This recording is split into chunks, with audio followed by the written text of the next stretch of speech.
Hello and a very very good evening to everyone. मेरा नाम पिंकी है। मैं आप सभी का बहुत बहुत स्वागत करती हूँ अड्डा 24/7 रेगुलेटरी बॉडीज़ पर। आप सभी के लिए एक बहुत ही बड़ी अपॉर्चुनिटी है। अगर आप आरबीआई ग्रेड बी की तैयारी कर रहे हैं तो आज जो है मैं आपको कुछ यहाँ पर बहुत ही स्पेशल बताने वाली हूँ।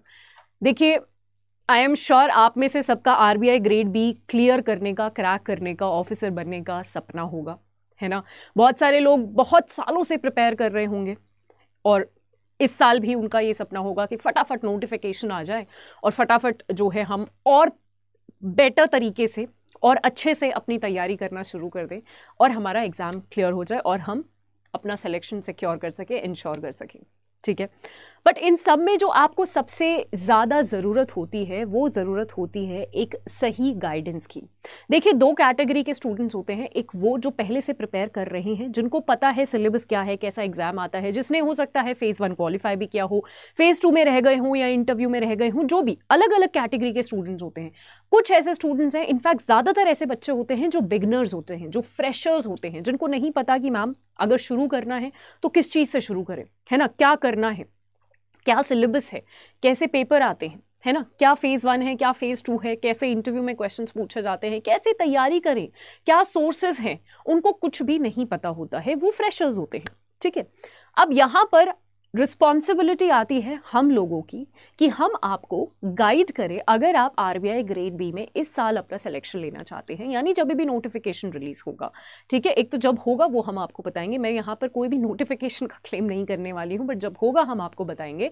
आज मैं यहाँ पर आपके लिए एक और चीज़ लेकर आई हूँ। हम अड्डा 24/7 की बात कर रही हूँ मैं। हम लोग बहुत टाइम से आप लोगों के लिए कुछ प्रिपेयर कर रहे थे, कुछ कुछ प्लान कर रहे थे, वो फाइनली आज हमने लॉन्च कर दिया है। और यही है वो बिगेस्ट अपॉर्चुनिटी। अगर आप आरबीआई ग्रेड बी की तैयारी कर रहे हैं तो जो हमने लॉन्च किया है वो है आप सभी के लिए बहुत बड़ी अपॉर्चुनिटी। वो जो लॉन्च किया है वो है एक डायरेक्शन, एक दिशा, जो आपको डेफिनेटली, जिसकी सबसे ज़्यादा, अगर आप स्टूडेंट हैं तो सबसे ज़्यादा आपको ज़रूरत है इस टाइम पे। पता है, आपको पता है, बहुत सारे लोग नोटिफिकेशन से ज़्यादा ना, ये मैंने स्टूडेंट्स का ना वो पेन देखा है कि नोटिफिकेशन से ज़्यादा बहुत सारे लोग, मतलब नोटिफिकेशन का तो वेट कर ही रहे हैं, उससे ज़्यादा ना बहुत सारे लोग बहुत ही ज़्यादा कंफ्यूज्ड और बहुत ही ज़्यादा वैसी वाली स्टेज में है कि पता नहीं क्या करना है, कैसे करना है। हमने कभी गवर्नमेंट एग्जाम्स नहीं दिए हैं। आरबीआई का तो हम पहली बार दे रहे हैं, इससे पहले हमने कुछ बैंक्स के दिए हैं। आरबीआई तो हमने पहले कभी नहीं दिया है, ये तो बहुत डिफिकल्ट होता है, हमने सुना है, वगैरह वगैरह। बहुत सारे डाउट्स होते हैं, है ना। ये सारे डाउट्स आप सभी के हमारे साथ क्लियर होंगे, ठीक है।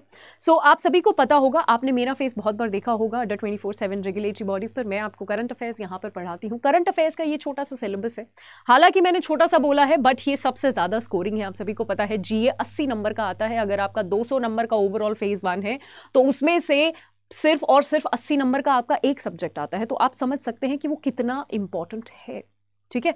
करंट अफेयर हो गया, आपका इंडियन बैंकिंग सिस्टम हो गया, इकोनॉमिक न्यूज़ हो गए, आपके एमओयूज हो गए, आपके अग्रीमेंट्स जो भी होते हैं, अवार्ड्स हो गए, नेशनल पार्क्स हो गए, डैम्स हो गए, ठीक है, स्पोर्ट्स न्यूज़ हो गए, गवर्नमेंट स्कीम्स हो गए, सब कुछ जो है करंट अफेयर्स में आता है। आई एम श्योर आपको सिलेबस अब तक पता होगा। नहीं पता तो ये पीडीएफ मैं अपने टेलीग्राम पर आपको अटैच कर दूंगी, आप यहाँ से सिलेबस जरूर जो है देख लीजिएगा। चलिए, अब मैं यहाँ पर बताने वाली हूँ, लास्ट में मैं रिवील करूंगी कि जो आज लॉन्च हुआ है वो क्या है। बट उससे पहले मैं आपको बताना चाहती हूँ कि यहाँ पर आरबीआई ग्रेड बी की मैं आपको करंट अफेयर्स, यानी मैं आपकी जीए की तैयारी करवाऊंगी। और मेरी जीए की तैयारी की जो अप्रोच है वो होती है इंटीग्रेटेड अप्रोच, इंटीग्रेटेड प्रेपरेशन, ठीक है। जहां पर हम इंटीग्रेटेड का मतलब, देखिए, एक बहुत गलत तरीका होता है स्टूडेंट्स का पढ़ने का, वो है फेज 1, फेज 2 और इंटरव्यू की तैयारी हम अलग अलग करते हैं।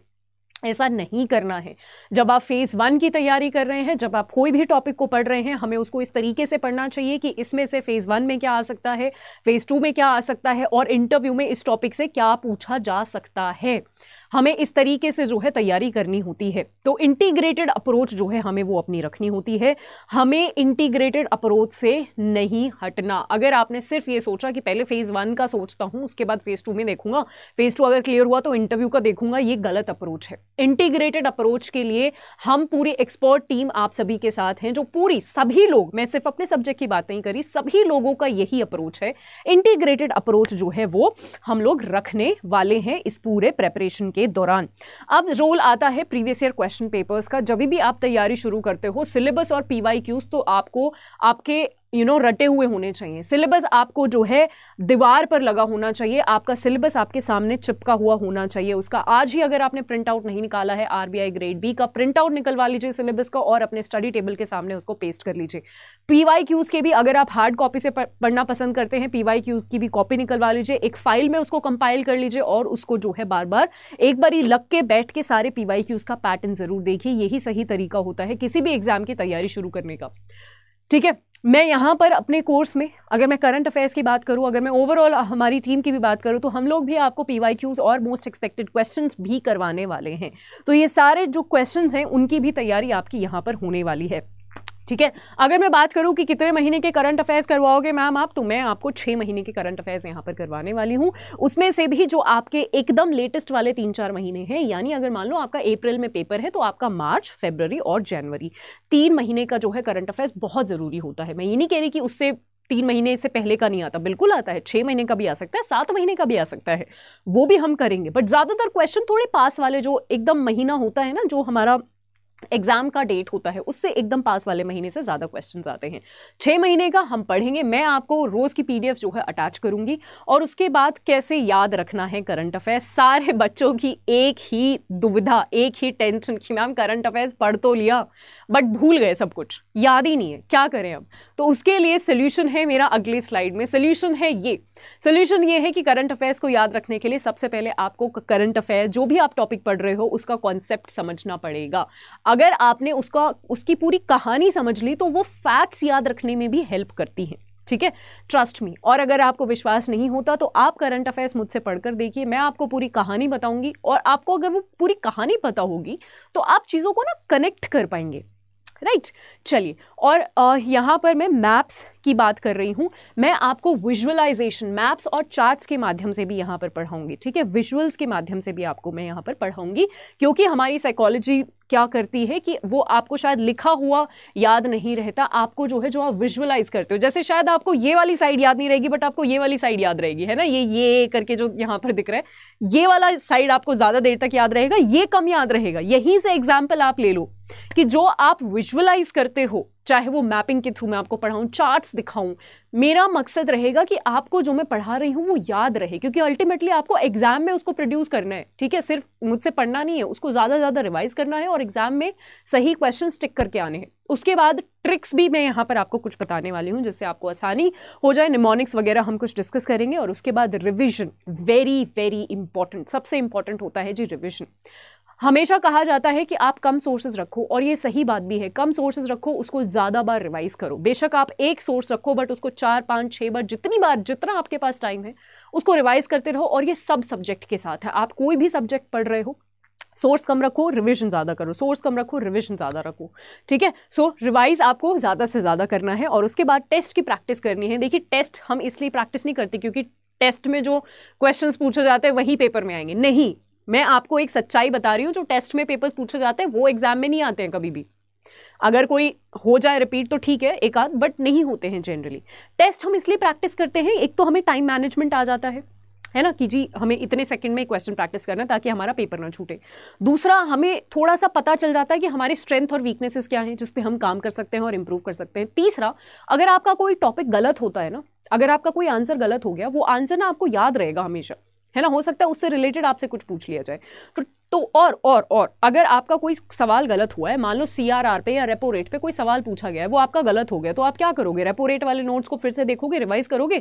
तो टेस्ट में जो भी गलतियां हुई, जो भी वीकनेसेस हुई, उसको जाके रिवाइज करोगे। तो यानी टेस्ट से भी एक रिविजन हो रहा है, नॉर्मल रिविजन तो हो ही रहा है। ये सारी चीजें अगर आप फॉलो करोगे तो कोई, मतलब आई गारंटी यू कि आप भूल ही नहीं सकते हो कुछ भी जो आप पढ़ते हो। ठीक है, चलिए, आई थिंक अब टाइम आ गया है वो रिवील करने का, जिसके लिए मैंने ये सेशन रखा है आप सभी के लिए, आप सभी उन स्टूडेंट्स के लिए जो इस टाइम पे एक ऐसे दौर में है, मैं भी थी, आप भी थे, सब लोग हम ऐसे एक फेज में होते हैं जहां पर हमें समझ नहीं आता है कि हमारी बहुत एज हो गई है, अभी हमारी जॉब नहीं लगी है, इतने सारे एग्ज़ाम्स हैं बट नोटिफिकेशन नहीं आए हैं, हम ऑलरेडी प्रिपेयर कर रहे हैं, क्या नए एग्ज़ाम के लिए प्रिपेयर करना चाहिए? अगर 2 के लिए किया तो क्या पता दोनों ही क्लियर ना हो, क्या हमें एक ही एग्ज़ाम के लिए तैयारी करनी चाहिए? 2 के लिए कर पाएंगे, नहीं कर पाएंगे, बहुत सारी दुविधाएं होती हैं। बट अगर आप RBI ग्रेड बी बनना चाहते हैं, अगर आप RBI ग्रेड बी का एग्ज़ाम करना चाहते हैं, तो आप सभी को हमारा जो कोर्स है वो लॉन्च हो चुका है आज, यानी 10th of April, जो कि एक बहुत ही बड़ी अपॉर्चुनिटी है। Meet the expert team of Adda 24/7। हम लोग सारे लोग यहाँ पर हैं, सब लोग अलग अलग सब्जेक्ट्स लेते हैं। आई एम श्योर आपने सबका चेहरा देखा होगा, ठीक है। अलग अलग एक्सपर्ट टीम है पूरी, जो आप लोगों के लिए पूरा कोर्स हमने डिज़ाइन किया है ताकि आपका सिलेक्शन हम इंश्योर करा सकें। तो आपको इसमें तुरंत एनरोल कर लेना चाहिए। लिमिटेड सीट्स हैं। मैं आज ही ये सेशन कंडक्ट इसलिए कर रही हूँ क्योंकि आज ही जो है कोर्स शुरू हो चुका है। आज सब लोगों की एक एक क्लास हो चुकी है, बट वो इंट्रोडक्टरी क्लास होती है, उसमें बहुत ज़्यादा कुछ इंपॉर्टेंट नहीं होता है। कल से बहुत ही ज़्यादा मोस्ट इंपॉर्टेंट क्लासेस शुरू हो जाएंगी। तो अभी भी आपके पास दिन है, आपने अभी भी कुछ भी नहीं खोया है। बट अगर आपने अभी नहीं किया तो शायद आप वो एक डायरेक्शन मिस कर देंगे, और डायरेक्शन लाइफ में बहुत ही ज़्यादा इंपॉर्टेंट होती है। जो बहुत सारे ऐसे सक्सेसफुल लोग होते हैं ना, या फिर जो सक्सेसफुल नहीं हो पाते हैं, अगर आप उनसे पूछ के देखो ना कि क्या रीज़न है कि आप जैसे आप 35 साल में सक्सेसफुल हुए हो, तो आपको क्या लगता है कि आप 30 साल में कैसे हो सकते थे, 28 साल में कैसे हो सकते थे? वो शायद ऐसे कहते हैं कि काश मेरे पास एक राइट डायरेक्शन होती, एक राइट मेंटोर होता, मुझे किसी ने गाइड किया होता। होता है कि नहीं होता है? आई एम श्योर आपके साथ भी होता होगा, मेरे साथ भी होता है, ठीक है। सो सबके साथ ऐसा होता है कि काश हमें एक राइट गाइडेंस मिल गया होता, राइट मेंटोर मिल गया होता। तो ये हम सब हैं आपके साथ, एक राइट मेंटोरशिप प्रोवाइड करेंगे। ऑलरेडी बैच शुरू हो चुका है। करना क्या है आपको? अच्छा, और देखिए कितनी अच्छी बात है कि जैसे ही बैच शुरू हुआ डबल वैलिडिटी भी शुरू हो गई। तो अगर आपको RBI ग्रेड बी के लिए अलग से बैच लेना है तो आप लीजिए, बट अगर आपको लेना है कि मैम बैंक महापैक प्लस में ही हम एनरोल करना चाहते हैं, क्या उसमें भी RBI ग्रेड बी है? बिल्कुल, बैंक महापैक में भी है, और हर एक बैंक महापैक पर यहाँ पर डबल वैलिडिटी चल रही है, ठीक है। डबल वैलिडिटी आपको करना क्या है यहाँ पर आपको, अच्छा जी, सो यहाँ पर जो है आपको, ओके, मैं आपको यहाँ पर 1 मिनट करके दिखा देना चाहती हूँ कि आपको करना क्या है, आपको कैसे जो है कैसे जाना है, आपको एनरोल कैसे करना है। आपको सबसे पहले अड्डा 24/7 का ऐप डाउनलोड करना है, और जैसे ही आप ऐप पर जाते हैं, ठीक है, आपको ऐप डाउनलोड करना है क्योंकि ऐप से आपको एक्स्ट्रा डिस्काउंट मिलता है 1% का, ठीक है। चलिए, तो आपको यहाँ पर बैंक महापैक दिखा। बैंक महापैक जैसे ही आपको दिखेगा, आप बैंक महापैक प्लस वाला लीजिए क्योंकि इसी में RBI है। RBI के साथ साथ इसमें IBPS, SBI, सेबी, सिडबी, नाबार्ड सब कुछ है, ठीक है। आपको करना क्या है, आपको यहाँ से बाय नाउ पर क्लिक करना है, और यहाँ पर आपको सारे स्टेजेस की तैयारी, टेस्ट बुक, टेस्ट सीरीज यानी आपकी ई बुक्स, लाइव और रिकॉर्डेड दोनों सेशन, सारी चीज़ें प्रोवाइड करी जाएंगी बाकायदा आपको जो है प्रोवाइडेड। आपको करना क्या है, आपको यहाँ पर Y674 एक कोड है जो हम लोगों ने आपके लिए रखा है ताकि आपका जो है ये पूरा कोर्स अफोर्डेबल हम बना सके। Y674 जैसे ही आप अप्लाई करते हैं, आपका ये पूरा कोर्स जो है यहाँ पर, जैसे ही हम ये अप्लाई करते हैं तो ये पूरा कोर्स आपका 6554 में पड़ेगा, जो पहले 28,000 का पड़ रहा था, 28,499 का पड़ रहा था। तो इस अपॉर्चुनिटी को ज़रूर आप ग्रैब करिए। आज के लिए इतना ही। अब मैं मिलती हूँ आपसे, ठीक है, करंट अफेयर्स के सेशन के साथ। Thank you so much. I hope आज का लेक्चर आपको पसंद आया हो। Thank you so much. Have a good day ahead. Bye bye.